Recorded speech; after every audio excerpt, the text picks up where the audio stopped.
Hey everyone, it's EJ from eyedesyn.com, and in today's tutorial, I'm going to be showing you how you can art direct and take total control over dynamics by learning how you can simply trigger dynamics using what's called ghost bodies. Let's check it out. All right, so what I want to do first is just kind of set the overall scene here. I got my little dandelion, got these little floaties, that's what I'm going to be calling them in this tutorial. And what I want to do is art direct how these and trigger which one of these little floaties float away and basically time them to this nice, beautifully sweeping camera move as it kind of orbits around the dandelion. So let's just kind of break down the shortcomings of just your default dynamics. So the first thing we're going to do is just make our scene dynamic. So I'm going to select these objects. So the base, which is the little circle that's making up the center of the dandelion, the stem, and this round room that we are in. Basically like a background site kind of thing. And these are going to be collided into. We want the little floaties to be able to collide into them and not intersect them. So I'm going to make these colliders. So I'm going to right click, go to simulation tags, go to collider body, and this will ensure that these objects will just be collided into. Now for the round room, if I can just see what the round room is, it's basically a rounded rectangle that I just deleted the front face off of. And for the round room, we need to make sure that dynamics takes into account that this object is actually hollow. It's not like a solid brick of concrete or anything.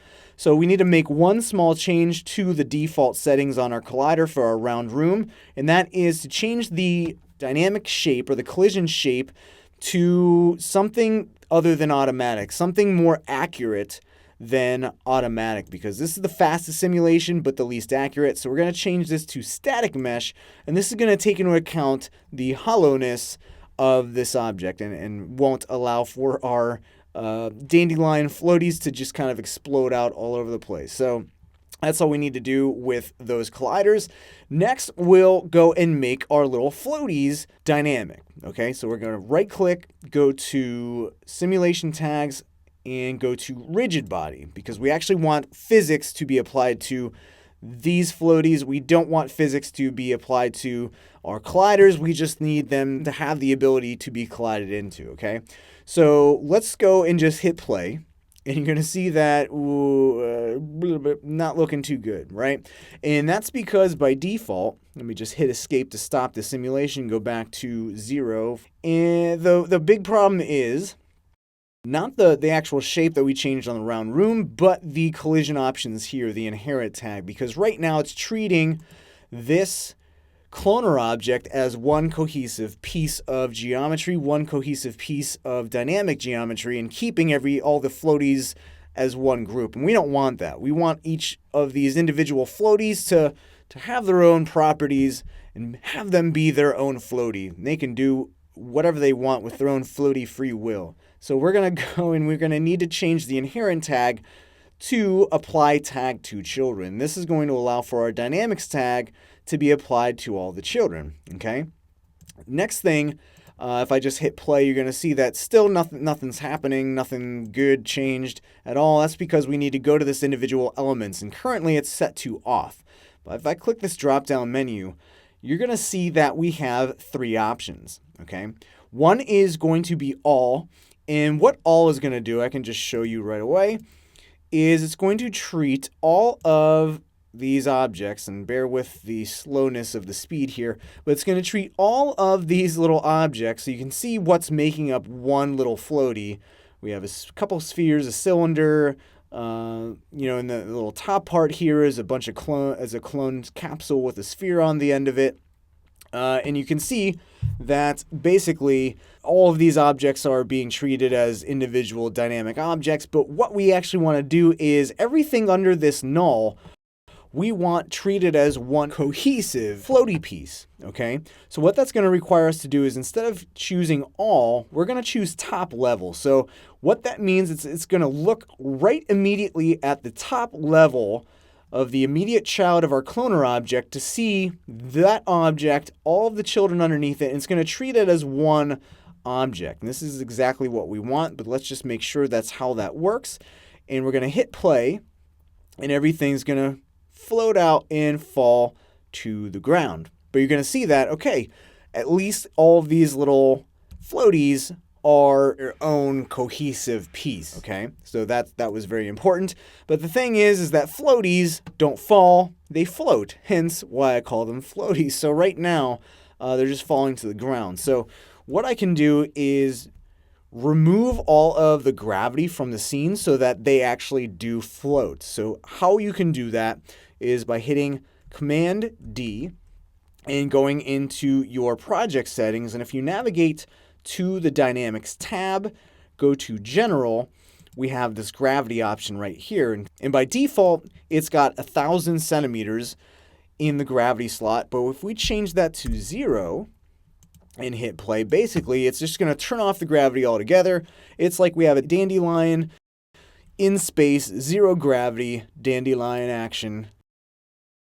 And this little floaty is coming right at us, so I'm going to stop. And what we're going to do is, you can see that there's not a whole lot of control with the default dynamics. I hit play, it triggers, okay? And why that is because in the Dynamics tab, we have, in the Dynamics tab here, the trigger set to immediately. So what that means is that the Dynamics is going to trigger immediately when you hit play, immediately on frame 1. And one of the ways you can get around that, and if you want to trigger the Dynamics to maybe come at, say you want to trigger the Dynamics at frame 60. Well, you can do one thing, and that is keyframe the Dynamics from turning on or off. So what I can do is just say, you know what, I'm going to turn the Dynamics off, set a keyframe. I'm going to go 1 frame ahead, and on frame 61, that's when the Dynamics is going to turn on. So now, even though it's set to immediately on the trigger, I can hit play, and the Dynamics will be off. Okay, now watch what happens when we get our playhead to play 61. Now you can see we triggered the Dynamics, but again, it's triggering all of the floaties all at once. So that's really not going to help us that much. We can't, it's a little bit of art direction, but not a lot, right? So I'm just going to bring that dynamic option and turn it back on. So for the trigger, instead of using the immediately setting that's set there by default, what we can say is, you know what? When a object collides into the floaties, or whatever object you have that is dynamicified, we're going to say, you know what, have that actually trigger the dynamic. So when it's collided into, trigger the dynamic. So what that means is now we can go and create a wrecking ball, aka your standard sphere. And we're going to change this into a collider. So just like we have these objects, our stem, our round room as a collider, we're going to do the same thing with our sphere. Let's name this wrecking ball, all caps. Got to have all caps. And we're going to right click here, go to simulation tags, and go to collider. All right. So now check this out. Now when I hit play, nothing happens because it's waiting. These little floaties are waiting to get collided into. Bam! And have them kind of float away and have the dynamics be triggered. But the problem with that is the floaties are going everywhere. They're rotating out of control. And again, this is not very realistic at all. Now, I can be a little bit less heavy-handed on this, of course, and maybe go like this, and this will trigger the floaties. But again, you're seeing the influence of the wrecking ball sphere actually pushing the objects away. So it doesn't look very natural. It doesn't look like these objects, these floaties, are just releasing from the dandelion and floating away. They're actually being collided into by something. So this is a little bit closer. We can art direct a lot more. But again, I don't want to see that the objects look like they're being bashed into by something, okay? So there's one very important setting to change our wrecking ball from being a wrecking ball to being a trigger in all lowercase. A very nice, softer kind of thing. So just a dynamic trigger, okay? And that is to go into our dynamics tag here, and onto the dynamics option here, instead of on or off, we're going to use ghost. Very spooky ghost. You're going to see a little cute ghost guy right there on the little tab right there, or the tag right there. And the ghost dynamics is something I just recently discovered, and it totally changed. It blew my mind. My life's been a lie this entire time. But basically what the ghost dynamics allow you to do is if I hit play, and if I just gently move this sphere, you can see that it's not actually running into it. It's not actually pushing the floaties. It's actually just triggering the dynamics to be activated on those individual floaty pieces. So this is a game changer. Like, this totally makes dynamics a completely art directable thing, okay? But the problem is that, you're probably thinking like, well, that's all well and good, EJ. You're moving a sphere around and triggering these things, but at the end of the day, how can you actually keyframe that? You'd actually have to keyframe the sphere and set some keyframes manually and all that good stuff. Well, no, you actually don't. There's a really, really cool thing to kind of really take full control and art directable control over dynamics using, basically it's the After Effects equivalent of motion trace. And if you've used motion trace before, what motion trace does is basically records your movement, your mouse movement in your comp, and records it out as keyframes over time. Now, the Cinema 4D equivalent to motion trace is a little thing called cappuccino. Delicious drink and amazing workflow enhancer inside of Cinema 4D. So here's the cappuccino window. This allows us to basically convert a movement of our object through our mouse movement in the viewport and record it all as keyframes. So there's a few important things to set up before we get started. Number one is what. It even says what. What do you want from me? This cappuccino's busy. What do you want? What do you want to record in that mouse recording that's going to happen? And really, all we need to record is position, because I'm just moving this trigger sphere around in the scene. So position's what I want. And then this rewind time, I want to uncheck that. Okay, and that's very important. I'll get to that very shortly. Next thing we need to do is just make sure that the range is the project, so the full project range, all the keyframes. And then once we're all set up there, start at current time is checked on. We're just going to say start real time. And nothing's going to happen until you click and hold down your mouse key and start moving the sphere or whatever your trigger object is around. And I'm just going to move this around and trigger these objects. I'm just going to release my mouse button, and it's going to stop the recording of the keyframes and the movement of my mouse. But you're going to see all these keyframes. That cappuccino recorded my mouse movement in the viewport, recorded them as keyframes and a key on every single frame, which is amazing, which is super, super cool. That now this is a way that you can art direct and trigger individual little floaties or individual objects to have dynamics be triggered on it and, coordinate it or synchronize something like dynamics with a camera move like what we have right now, a sweeping, orbiting camera move. Now, say you're like, well, I'm not done yet. Maybe I want to, move this sphere up, and maybe I want to have these little top floaties up here be triggered next. Well, that's where this rewind time is checked off, because typically if you had rewind time checked on, when you released your mouse button, the playhead would go all the way to 0, and you couldn't just, continue or resume your animation or continue resuming movement of your sphere or whatever object you're recording your mouse movement for. So now what we can do, because we didn't have rewind time, we can just resume from where we left off. All I have to do is say hit start real time again, and I moved my sphere up here, so I'm just going to click and hold down my mouse button, and now you can see that it actually connected the keyframe from the bottom to the top. So typically you might just want to, let me just go back to a few frames there, and I can actually rewrite over these frames as well. So I'll just maybe move it over here, okay, and hit start real time. And now I'll move this up, and you're going to see that the dynamics already triggered again. So let's just redo this, shall we? So let's just hit play. You can see all the playback movement happening. And then right about there, I'm going to stop, okay? And now I'm going to hit start real time. And now I'll move this sphere around. And I'll move it up, making sure I don't actually connect with any of the underlying pieces, but I can come to the top here.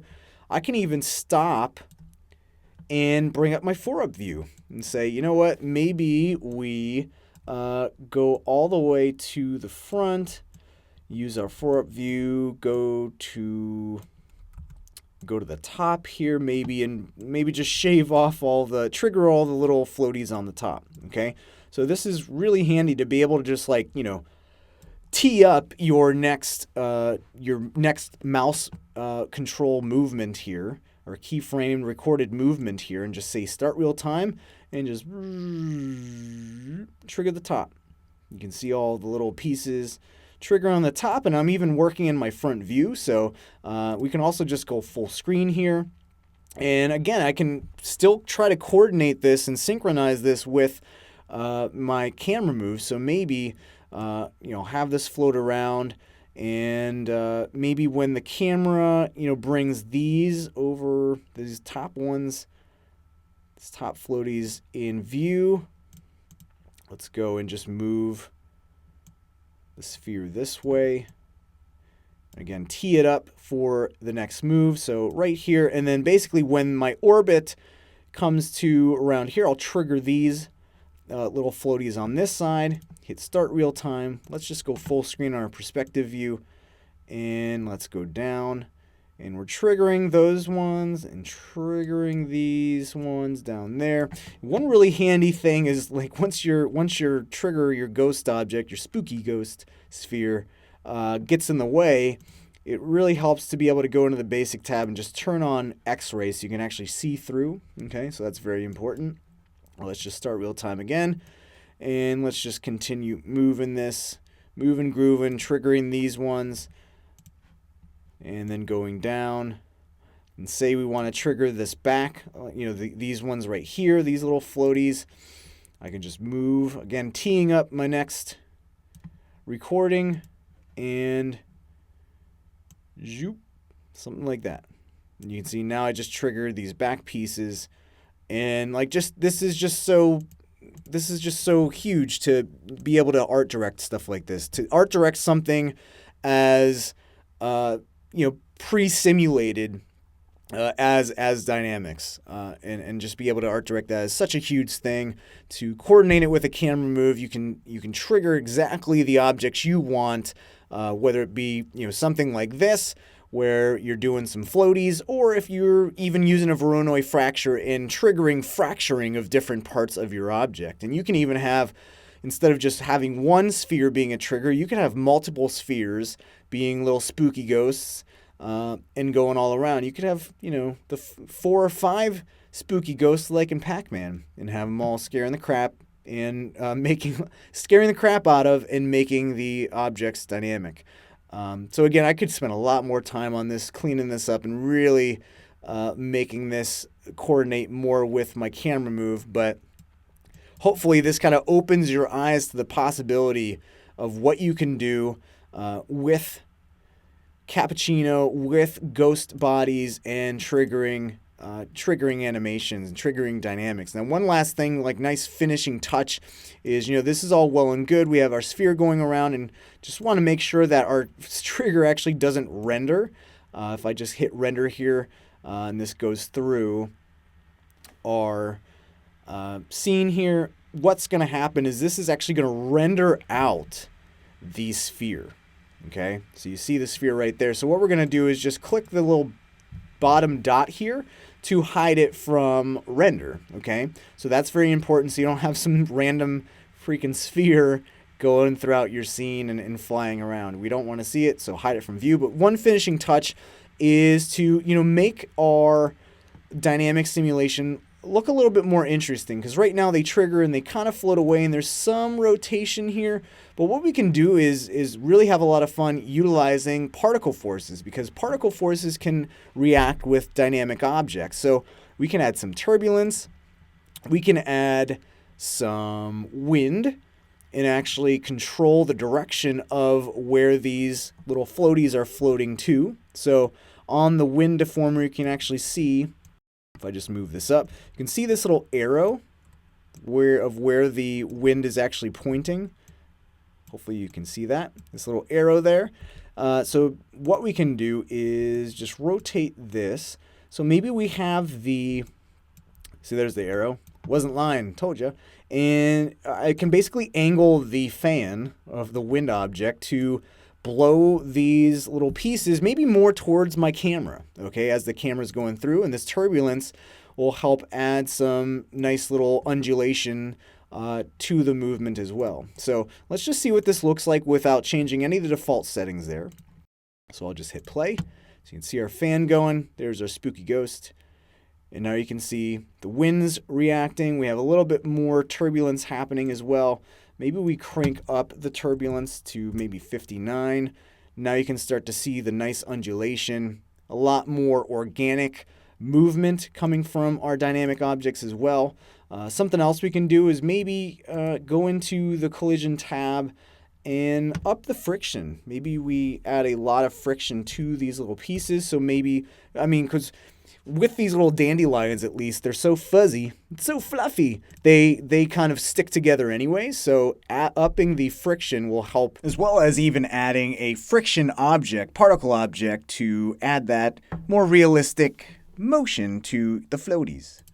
So there you go, adding the turbulence, adding the wind, really, really cool stuff to be able to really add a lot of cool finishing touches to your dynamics. And again, all art directable using the Spooky Ghost dynamics and using any kind of object as a collider, ghost collider, and using Cappuccino to then record your mouse movements to have full control over a dynamic simulation. So hopefully you find a lot of good uses for this workflow and really can't wait to see what you come up with. Have fun with your floaties.